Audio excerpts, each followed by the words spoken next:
Dopo il derby perso contro il Verona e la seconda in casa consecutiva per il Vicenza, con il Brescia un'occasione da sfruttare, visto che già martedì i biancorossi sono attesi dall'impegnativa trasferta sul campo del Sassuolo. Per il Brescia invece almenti l'opportunità e anche la necessità di togliere lo 0 dai punti conquistati lontano da casa. Il Vicenza, superata la soglia dei 5.000 abbonati, davvero tanti visto che la squadra è stata ripescata dopo la retrocessione del Lecce, si schiera con il 3-5-2, Pinsoglio in porta, Martinelli, Pisano e Brighenti in difesa, Gavazzi, Castiglia, Giandonato, Misurache e Di Matteo nel folto centrocampo, Pinardi e il bomber Malongà in avanti. Alessandro Calori risponde con lo stesso assetto tattico, Arcari in porta, De Maiò, Salamon e Stovini a comporre la linea difensiva, Zambelli, Lasic, Budel, Rossi e Daprelà a centrocampo, Andrea Caracciolo e Corvia in attacco. Arbitra Irrati di Pistoia, assistenti Argento e De Meo. A Vicenza il cielo è coperto, 20 gradi, terreno di gioco in discrete condizioni, circa 6-7 mila spettatori con un centinaio di sostenitori bresciani. Studio.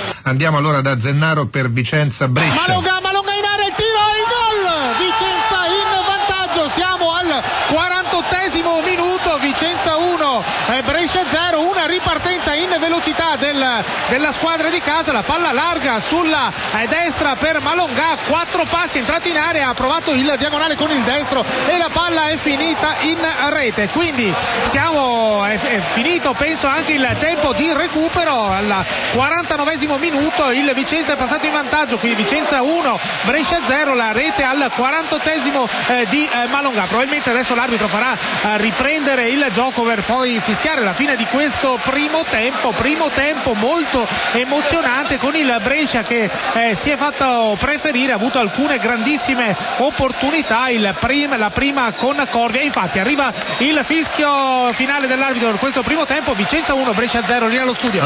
Il pareggio del Brescia al terzo minuto, Salomon, quindi Vicenza 1, Brescia 1. E qui siamo al quarto minuto, il risultato è cambiato, Vicenza 1, Brescia 1, ha il gol al terzo con una punizione di Budel, il ponte aereo di Caracciolo, la palla che è arrivata sui piedi di Salomon che da 1 metro ha messo dentro. Il gol del vantaggio del Vicenza invece al 48esimo della prima frazione, un contropiede, il pallone è finito a Malongà, il diagonale, la palla in rete, è il quinto centro stagionale in 5 partite per l'attaccante francese, arrivato ad inizio stagione dal Cesena. Ma subito in apertura il pareggio del Brescia con il gol del difensore polacco Salomon, quindi 4 minuti, Vicenza 1, Brescia 1, linea allo studio. Missiroli vede dove il 2-1 del Brescia, siamo arrivati al 10° minuto, il gol di Corvia, quindi Vicenza 1, Brescia 2. 13° minuto, Vicenza 1, Brescia 2, in 10 minuti ad inizio ripresa il Brescia ha capovolto il risultato, il 2-1 di Corvia, una traversone da destra di De Maiò, al volo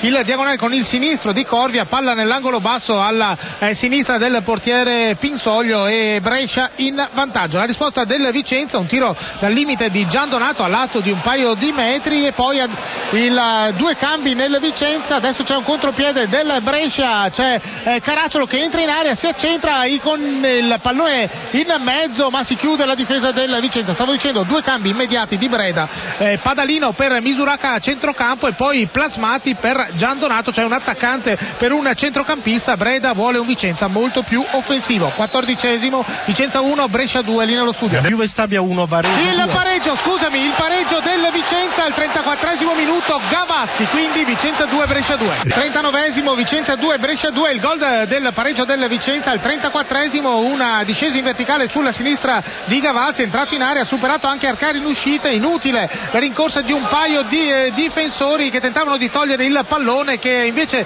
lentamente è entrato in porta. Subito dopo però un paio di pericoli per la porta vicentina, ancora il primo su un errore della difesa, Martinelli ha perso palla in area, l'occasione per Caracciolo che però ha tirato fuori, e poco dopo è stato davvero molto bravo il portiere del Vicenza Pinsoglio su una punizione dalla 3/4 di Boui, il colpo di testa ancora di Caracciolo da un paio di metri e il portiere del Vicenza ha alzato sulla traversa. Partita in questa fase davvero molto emozionante, siamo al 40esimo, Vicenza 2, Brescia 2, linea allo studio. 30 secondi alla fine dei 4 minuti di recupero. Vicenza 2, Brescia 2. Il Vicenza continua a spingere in avanti alla ricerca del gol del nuovo vantaggio. Il Brescia invece chiuso nella metà campo di difesa, in questo momento sta soffrendo un lancio lungo alla ricerca della testa di Plasmati. Il pallone arriva però nei pressi di Daprelà, che dà indietro di testa al portiere. Riparte Budel, mancano 10 secondi alla fine, il risultato è ancora Vicenza 2, Brescia 2. È finita Vicenza 2, Brescia 2. Studio.